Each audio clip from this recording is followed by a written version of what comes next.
Le journal d'Anne Frank est l'un de ces livres qui nous font frissonner parce qu'ils en disent beaucoup.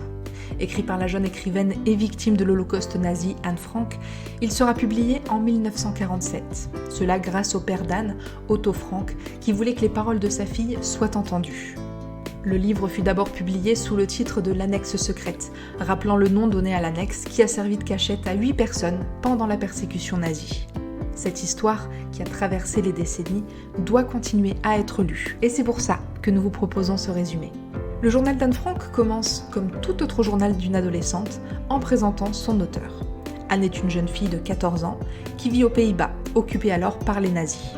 Elle a toujours voulu être écrivain, alors elle trouve dans son journal intime un moyen de se défouler et de raconter ce qu'il se passe autour d'elle. En tant que juive, forcément, le contexte est compliqué par l'occupation nazie.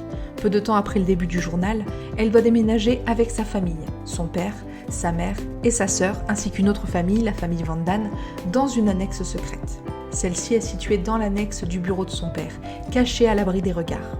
Parfaite pour se protéger des agents SS et de la Gestapo de l'Allemagne nazie, qui persécute alors brutalement la communauté sémite. Entre les récits de ce qu'il se passe dans la guerre et les nouvelles qui leur parviennent, Anne présente ses réflexions sur le vivre ensemble dans l'annexe. Elle parle beaucoup de la relation qu'elle entretient avec le reste de ses camarades de classe.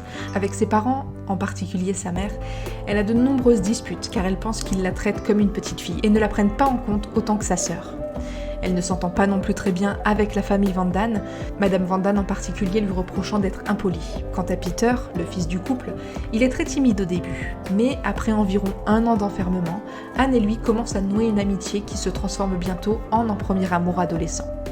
Enfin, Monsieur Dussel, un dentiste qui rejoint l'annexe plus tard, n'est pas non plus du goût d'Anna. Il semble souvent lunatique et irrespectueux.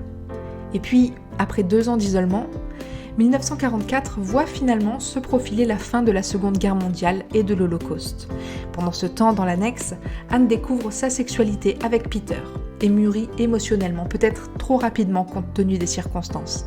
Ses inquiétudes et sa joie de vivre d'adolescente sont rejointes par un regain d'optimisme quant au progrès des troupes alliées contre les nazis. Cependant, quelques mois seulement avant la libération des Pays-Bas, les habitants de l'annexe sont arrêtés par la Gestapo et dispersés dans différents camps de concentration.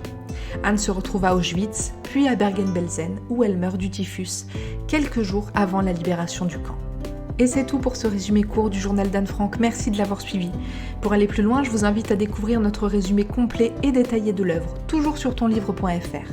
Et si vous avez aimé ce programme, n'hésitez pas à nous laisser la meilleure note et à vous abonner pour accéder à tous nos futurs épisodes.